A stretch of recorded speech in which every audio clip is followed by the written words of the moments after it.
Hello everybody, it is me, Jordan Young, back with another Certified Hood Classic. Today we're going to be talking about the Air Jordan 4 RM. What we want to talk about is whether or not this model is about to jump off. Is this the next hype sneaker from Nike and Jordan brand? RM has been taken to mean anything from resto mod, which is a combination of restoration and modification. I've heard elsewhere that this is the remastered or the reimagination. I've also heard people say that it means remix, which kind of makes sense. I've even heard people say really mid.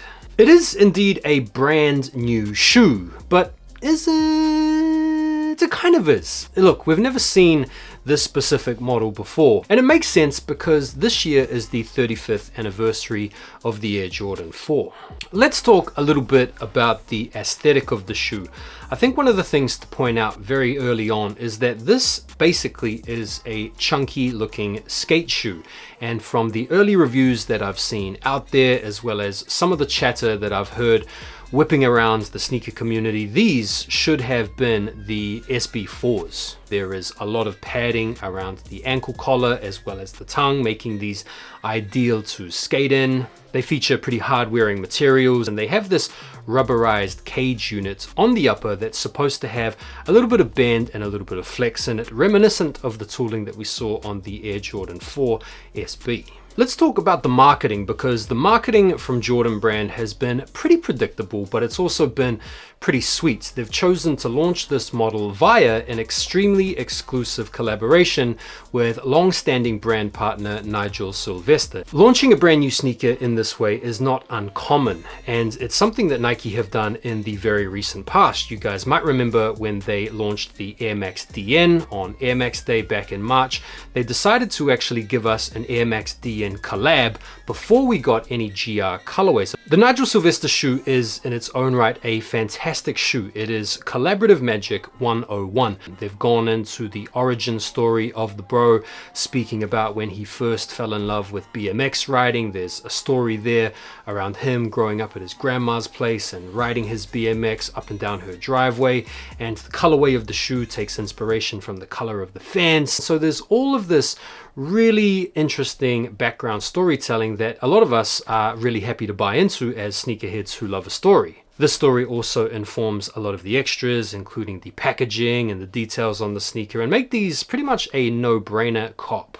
So the timing of the shoe coincides with the drop-off in hype for the Air Jordan 4. We've seen a whole bunch of really nice colorways of the Air Jordan 4 sit this year and even go on sale, and we've seen classic retros like the Military Blue 4s and the Bred 4 Reimagines going for retail and other, which is fantastic news if you're a sneakerhead, but not such a great news if you are a Nike executive and you're looking to drive brand desirability. So before I tell you whether or not I ultimately think these are going to be a game changer for Nike and a really popular shoe, let's quickly go through some good points and some bad points of the sneaker. Starting off with the good points. The first good point is that these are brand new. This is a new model. We haven't seen these before. We've been asking Nike for some new shoes for some time now, and we are finally getting them. Secondly, they look good. I mean, depending on your subjective taste, you might think these look rubbish, and I will totally admit that some colorways look and work better than others, but I think just prima facie, it is a good looking sneaker. Next up, these look like they actually would be really good for skating in or BMXing in or hooping in or doing any kind of active stuff in. And of course, they are cheaper. These come in at $150 or 135 pounds,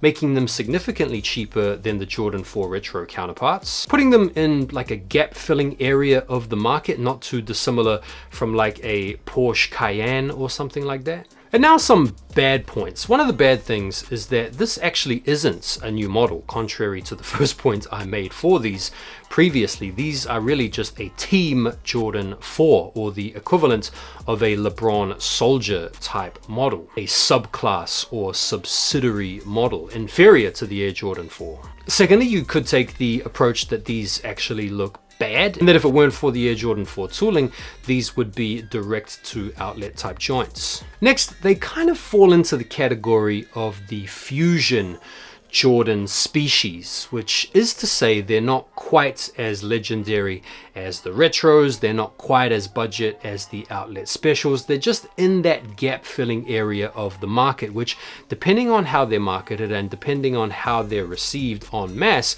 could determine whether or not these are successful or not. The first colorway that we have to look forward to is the Nigel Sylvester joints that are coming out this weekend on Saturday, and I think of all of the RMs we've seen so far, these tickle my fancy the most. Next we have these light bones, which kind of look a little bit like a Fear of God collab. Next we have this other colorway that is inspired by the Air Jordan 4 Nigel Sylvester RM, and it's the type of pair that if you don't get the Nigel Sylvesters, this is the backup pair. And this is more strategy from Nike. They're not just doing it with this colorway, they also have the Pine Green SB4 colorway, and they've also got the Black Cat RMs set to come out as well. So you can pretty much look at some of these colorways as being more successful than others based on the shoes that they've drawn their colorway inspiration from. And there are a whole bunch of other Air Jordan 4 RM colorways set to come out as well. I feel like Nike, given the amount of colorways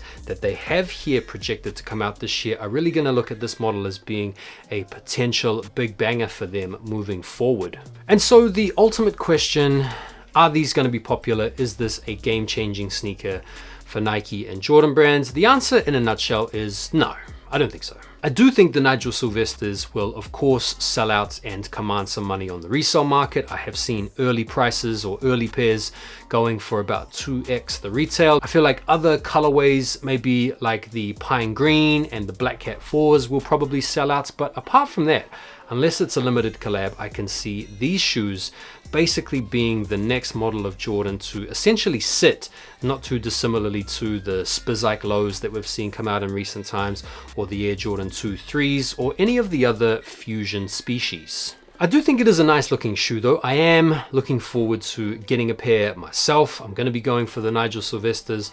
I think some of the other colorways are really nice. I do think it is a wearable shoe, and I think if you are a skater or you're a hooper or you are a BMX rider and you like the look of these coming in at the price point that they are, it's a bit of a no-brainer. What do you guys think? Do you have any extra info to add to the RM? Are you going to be going for a pair? Do you dislike them? Are you not fast? Feel free to let me know down below. And if you enjoyed this episode and you want to see more of these conversational type episodes, feel free to let me know down below in the comments as well. I really appreciate it. Thank you so much for watching the video. Really appreciate you guys messing with the content in recent times. It hasn't gone unnoticed, and I will look forward to seeing you on the next video. Take care for now, and peace.